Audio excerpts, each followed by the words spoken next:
بسم اللہ الرحمن الرحیم۔ السلام علیکم۔ جب حضرت عمر فاروق شام آئے تو اہل کتاب میں سے ایک آدمی آپ کے پاس آیا اور کہنے لگا، اے امیر المومنین، آپ دیکھ رہے ہیں کہ کسی مسلمان نے میرے ساتھ یہ سلوک کیا ہے۔ وہ زخمی حالت میں تھا اور اس کو زد و کوب کیا گیا تھا۔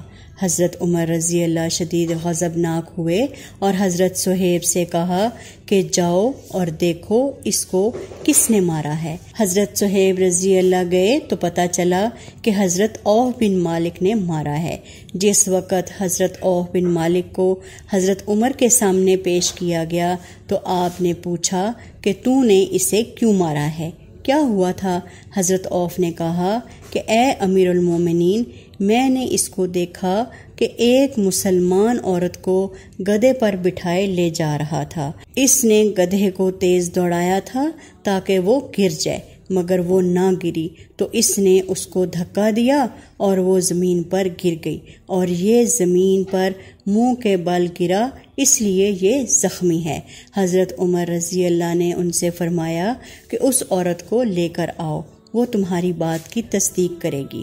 چنانچہ اس عورت کا باپ اور اس کا شوہر آیا اور ان دونوں نے عوف بن مالک کی تصدیق کر دی۔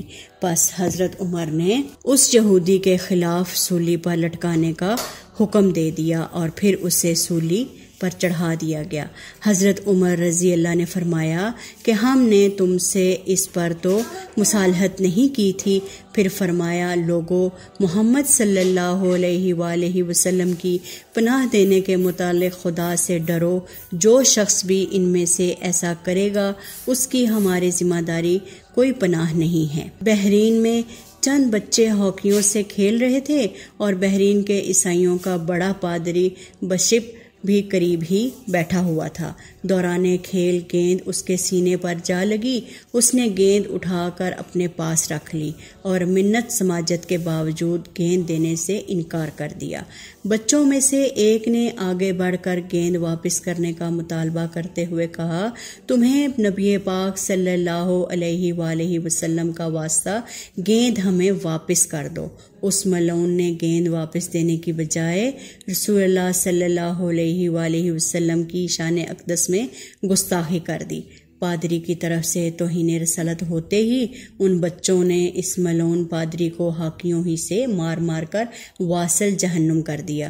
یہ مقدمہ خلیفہ وقت حضرت عمر فاروق کی عدالت میں پیش کیا گیا تو اس وقت آپ کی کیفیت دیکھنے والی تھی۔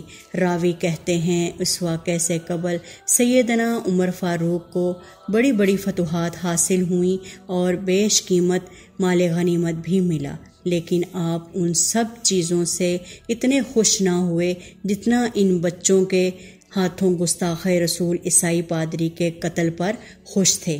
اس موقع پر آپ نے تاریخ ساز جملہ ارشاد فرمایا، گستاخ رسول کے ناپاک وجود سے زمین کو پاک کرنے کی برکت سے آج اسلام غالب معزز ہو گیا۔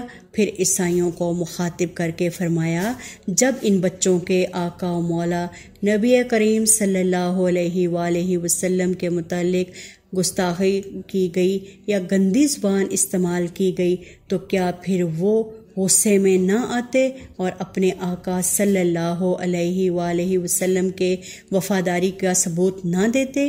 اس کے بعد سیدنا عمر فاروق نے گستاخ پادری کے قتل کو درست قرار دیتے ہوئے بچوں کے حق میں فیصلہ صادر کیا اور فرمایا، سنو، اس گستاخ عیسائی پادری کے خون کی کوئی قیمت نہیں۔